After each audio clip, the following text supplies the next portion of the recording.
spécialiste nga wala consultant en agro-industrie. consultant en agro-industrie. lan mooy agro-industrie. mooy képp kuy jël agriculture di ko transformer. ok. waaw ndax dama yoroon usine dawlin tamit dans le Baol. ok yaa ngi dund France. waaw maa ngi dund France waaw. waaw Alpha depuis liggéey bi taxawee damay dem France di ñëw. waaw léegi Alpha. dafa am benn laaj bu ma la bëgg a laaj. waaw. OGM yi ñoo wax. Sénégal defal ko vote d'urgence le 3 juin bi passé làq na ko nag nëbbuñu ko. dégguma. Sénégal. waaw. daf ñu nëbb ne dafay voter loi boobu nga xam ne moo jëm ci validation wu OGM yi biir Sénégal. effectivement. waaw bi Sénégal defee loolu. waaw. loolu lan la ci yoon wax. waaw déjà ñoom dañoo jalgati yoon bi dem voté ji ndaxte selon bu fekkee ne liir nga loi bi ñu bëgg a abroger parce que sax loi bi il faut mu leeral xamuñu ndax dañ ko abroger wala dañ ko modifier mais ki jiite ANB Ousseynou Kassé nee na dañ ko modifier mais ministre de tutelle nee na dañ ko abroger kon ñaari autorité la yu wax ñaari wax yu bokk. dañoo bokk kan. dañoo bokk kan waaye léegi lu tax ma wax dañoo jalgati yoon bi dem waxi ko parce que c'est exposé de motifs yi loi bi ñu nga xam ne moom lañ abrogé muy loi 2009-27 wala sax changé dañ ne ci booy dugal loi yu mel nii durant tout le processus da nga ci war a impliquer la population kon donc voter ko en catimini ce serait violer la loi ci article 34 mu indiwaat l'information ba ci article 37 que toujours la population devrait être impliquée kon donc yow munoo violer loi boobu ba pare dem voter ji léegi nag ministre bi ñu ne la moo tax nga voter ko mu ne protocole de Kuala Lumpur bu 2010 il fallait que Sénégal adapté wu ci mais Sénégal protocole de Kuala Lumpur bu 2010 da ko signé mais ratifié wu ko kon donc amuñu benn obligation juridique pour topp ko même si bu fekkee dañ ko waroon topp protocole boobu muy wax à son article 23 daf ne la population devrait être informée sensibilisée en plus nga boole ko ci discussion yi de amont en aval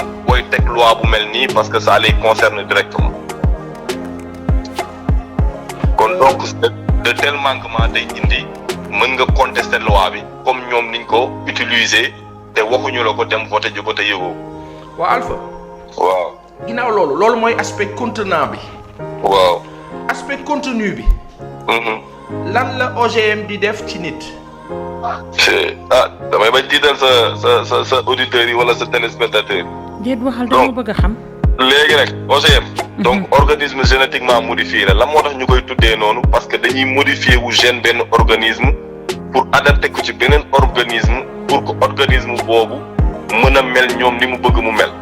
ci misaal mën nañ jël par exemple benn carotte nga gis ne carotte dafay gaaw a yàqu dafa ndaw ni mu mel neexu la.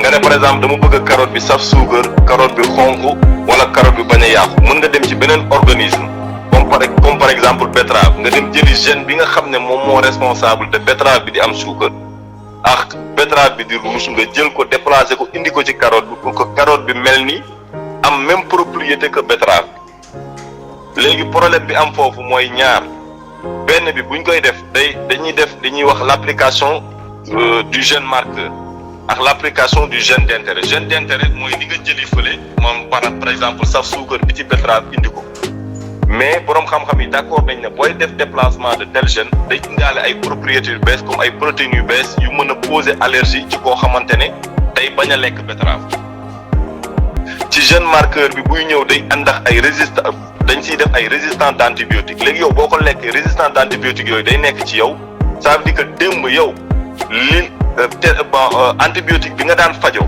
démb boo commencé lekk OGM antibiotique boobu dootu la faj ndaxte sa biir yaram dafa am un résistant en antibiotique le professeur Cellarini génn na nee na booy lekk OGM ak quantité boo xamante ne dafa ndaw de manière constante il est mortel day rey mu ne ci raay yi nga xam ne def naa ci expérience te ci raay yi la ñuy commencer expérience yi mu ne raayu góor yi day néewal seen maniw day indi problème mu intestin day indi problème mu foie mu ne nag jigéen ñi la gën a yàpp day indi problème mu fausse couche cancer de l'utérus cancer de sein diabète ak des perturbateurs endocriniens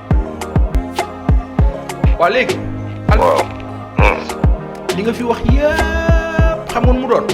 waaw. ay musiba. dëgg la. maanaam poison.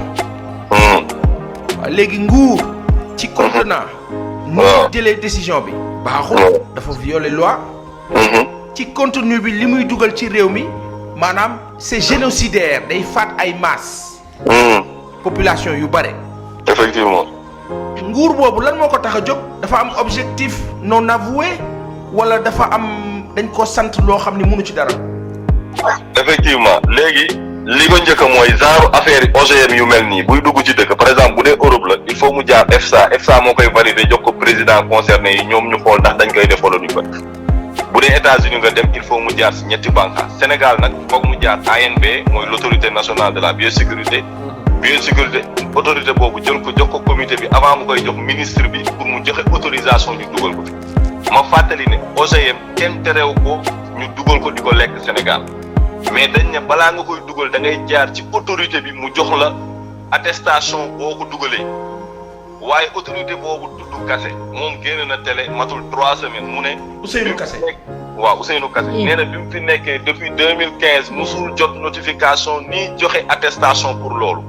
te pourtant bépp usine bu nekk biir Sénégal di defar aliment de bétail li ngay defar que ce soit maïs ou soja d'OGM ou soja ay OGM lañ ko defaree kon donc ñooñu dugal nañ ko fi te amuñu autorisation kon donc ñun ñi ñëpp yow ak yi ñu nekk ci plateau bi ñu ngi consommer OGM jigéen ñi fan yi am na benn sachet bu ñuy toggee sachet OGA bu ñu tuddee resto c'est à la base de soja d'OGM des États-Unis c'est de l'OGM ñun ñëpp ñu ngi koy consommer xanaa dañ ko xamul te autorité bi tamit protéger wuñu te moo ñu si waroon protéger léegi nag lan moo tax état bi jàllale ko président Macky Sall dafa gisante woon ak ki nga xam ne mooy promouvoir OGM biir Afrique ñu koy tuddee Bill Gates ànd ak jabaram ci benn fondation bu ñuy wax la fondation Bill et Melinda Gates bi mu gisante président de la République au mois de septembre 2016 à Montréal mu ne ko dinaa la dimbali ci ñaar ci agriculture te Bill Gates bu ne agriculture OGM lay wax ak ci santé bu nee santé paludisme lay wax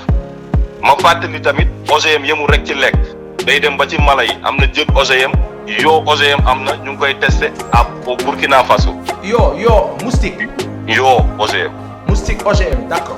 moustique OGM am na li tax ñu koy def noonu parce que Bill Gates daf ne pour éradiquer paludisme bi en Afrique day créer yooyu mel noonu pour que ñu rey yoo yi di indi paludisme waaye l'expérience bi ñu def Brésil wane na ne. yooyu biñ ko defee Brésil dañu dem lëkkaloo yoo sauvage yi di indi yeneen xeetu yooyu indi feebar bu gën a grave paludisme. c'est extrêmement grave. voilà léegi nag lan moo tax ñu voté ko parce que comme diggoon na ko Bill Gates te Bill Gates il faut que loi bii ñu teg bi fi nekkoon 2009-27 bi article 18 bi dafa indi nuance daf ne interdire nañ Sénégal bépp OGM bu dangereux déjà OGM dafa dangereux.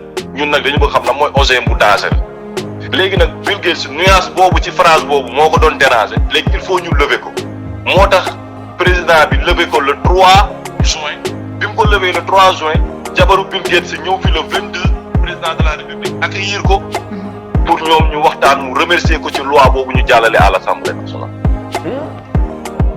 ma fàttali tamit Bill Gates daa jënd ay action ci société boobu di Monsanto nga xam ne moom. mooy jaay OGM yi Monsanto moom industrie pharmaceutique bi ñuy wax Bayer moo ko jënd léegi Monsanto mooy industrie bii di indi cancer bi Bayer mooy industrie bii di faj cancer bi loolu rek waroon na tay xel ñii bëgg a dugal OGM ci biir Sénégal kenn ki day indi cancer keneen ki day faj cancer. Alpha. waaw. Alpha yaa ngi yëngal dëkk bi léegi. léegi. waaw xam nga benn affaire moo ma jaaxal ci li nga expliqué yëpp. loi bu Abdoulaye Wade bi mu defoon contre en 2009 nu ko état bi def. non xam nga loi boobu nit ñi dañuy wax contre mais loi bi du contre. lan la mais Abdoulaye Wade article 2 boo ko liiree danaa nangu na OGM mais Abdoulaye Wade da ci def sécurité. mooy article 18 bi. mu ne balaa nga koy dugal ñëwal jaar ci man ma saytu ko ba pare nga koy door a dugal. léegi nag état bi bii nag moom li mu bëgg a jël mooy lever verrou boobu nekk article 18 pour que dëkk bi mel ni cin bu amul kubéer.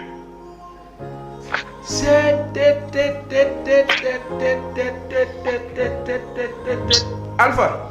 waaw. ma la yàqalee ci antenne bi danoo jóg gàddu fàq daal di fëkk. boo leen doyee bu doyee rek ngeen wax ma. léegi solution bi c'est quoi qu'est-ce qu'il faut faire. solution bi déjà mooy seetaan naa seen chaîne bi c'est la 3e fois ngeen di wax ci OGM. bi ma koy njëkk a seetaan j'étais en France ñaari fii laa ko seetaanee benn bi defe naa démb la benn bi tey leneen li baykat yi la concerné parce que baykat yi sans le savoir affaire bi ci ñoom la jëm parce que boo déggee ki nga xam ne moo yor biosécurité dina la wax jëmul rek ci bay ci santé mais stratégie bi ma koy répondre foofu du ma ko teel a tontu fii balaa ñuy tase mag moom ci plateau mu beneen buntu bu mu jaar mais li ma bëgg a wax foofu rek mooy OGM baykat bu ko jënd OGM du sax ñaari yoon at bi nga ko jënd boo déwénee at li nga am foofu munoo ko dencaat pour jiw déwén foog nga demaat ci ñoom technologie boo xamante ne chaque at da nga ko war a jënd ndax dañ ko breveté te technologie la boo xamante ne ci misaal ab oto la boo xamante ne boo ko jëndee ci ki la jaay oto bi carburant bi ci jëm ci moom rek nga koy jëndee maanaam intrant agricole yi ci moom rek nga koy jëndee boo ci defee beneen carburant bu dul carburant bi muy jaay moom oto bi du dox.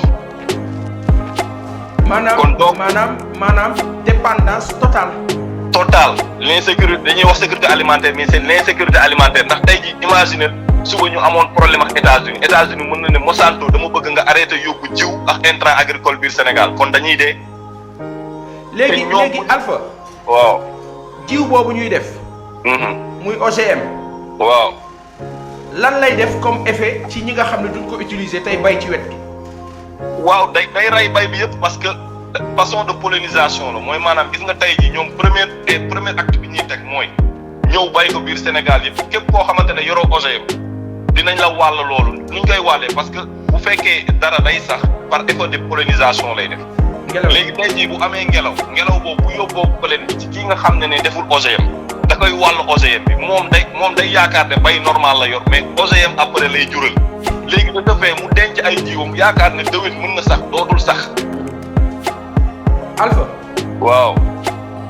Socé Ndiaye dina la jël ngeen am waxtaan bu yaatu. waaw incha allah yow yàlla na yàlla fay la jërëjëf. merci beaucoup jërëjëf. wax na fi lu am solo de te li mu wax lépp dëgg la.